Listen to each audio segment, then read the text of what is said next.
यदि हमें ब्रह्मांड में कहीं और वास करना है तो हमें एक ऐसे ग्रह की तलाश करनी होगी जिसका एक गुरुत्वाकर्षण क्षेत्र हो और जिसकी गुरुत्वाकर्षण शक्ति में जीवन संभव हो। यदि गुरुत्वाकर्षण बल बहुत ज्यादा होगा तो हमारे शरीर का सारा खून पैरों में चला जाएगा, हमारी हड्डियां टूट जाएंगी और शायद हम जमीन में धंस जाएंगे।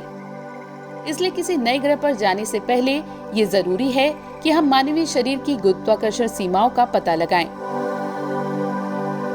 3 भौतिकविदों द्वारा एक शोध पत्र में प्रकाशित शोध में दावा किया गया है कि मनुष्य का शरीर पृथ्वी की गुरुत्वाकर्षण शक्ति के 4.5 गुना गुरुत्वाकर्षण बल को सह सकता है। मनुष्य द्वारा सहन किए जा सकने वाले गुरुत्वाकर्षण बल के आकलन के लिए क्रोएशिया में जाग्रेब विश्वविद्यालय के निकोला पुल्जाक और उनके सहयोगियों ने मानवीय हड्डियों की समग्र ताकत की गणना की।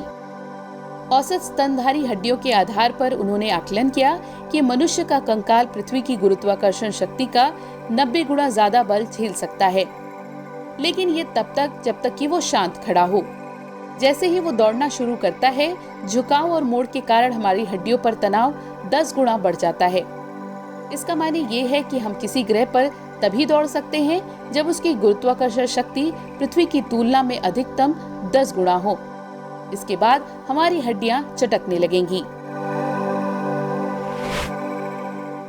गुरुत्वाकर्षण शक्ति की अधिकतम सीमा जिस पर हम कदम उठा सकते हैं, उसके लिए वैज्ञानिकों के दल ने एक आइसलैंडिक स्ट्रॉन्गमैन का रुख किया, जो अपनी पीठ पर 1430 पाउंड के लठ उठाकर 5 कदम चला था और जिसने 1000 साल पुराने रिकॉर्ड को तोड़ा था।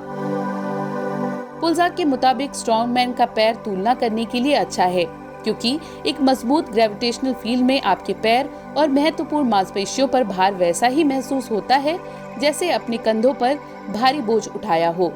स्ट्रॉन्गमैन के वजन और लठ के वजन के आधार पर शोधकर्ताओं ने आकलन किया कि ये पहलवान अभी भी पृथ्वी से 4.6 गुना अधिक के गुरुत्व वाले एक्सोप्लैनेट पर कुछ कदम चल सकता है। हालांकि स्ट्रॉन्गमैन कोई आम आदमी नहीं है। वो 6.9 फीट लंबा, 400 पाउंड से ज्यादा वजन वाला व्यक्ति है, जो 2018 में अर्नोल्ड स्ट्रॉन्गमैन क्लासिक जीतने वाला पहला एथलीट बना।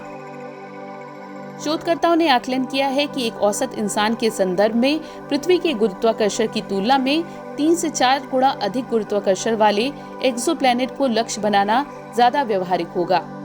हालांकि इसके बावजूद उसे गहन प्रशिक्षण की जरूरत होती है ताकि मांसपेशियों में एक धुरंधर एथलीट जैसी ताकत आ जाए। पुल्जाक को उम्मीद है कि इस शोध के मनुष्यों के रहने योग्य एक्सोप्लैनेट की खोज में मदद मिलेगी। वर्तमान में 3605 एक्सोप्लैनेट के होने की पुष्टि हो चुकी है। इनमें से 594 के व्यास और द्रव्यमान की जानकारी है, जिससे गुरुत्वाकर्षण का पता लगाया जा सकता है। पुल्जाक की गणना के मुताबिक 422 एक्सोप्लैनेट का ग्रेविटेशनल फील्ड पृथ्वी की तुलना में 3.5 गुना के बराबर या कम है।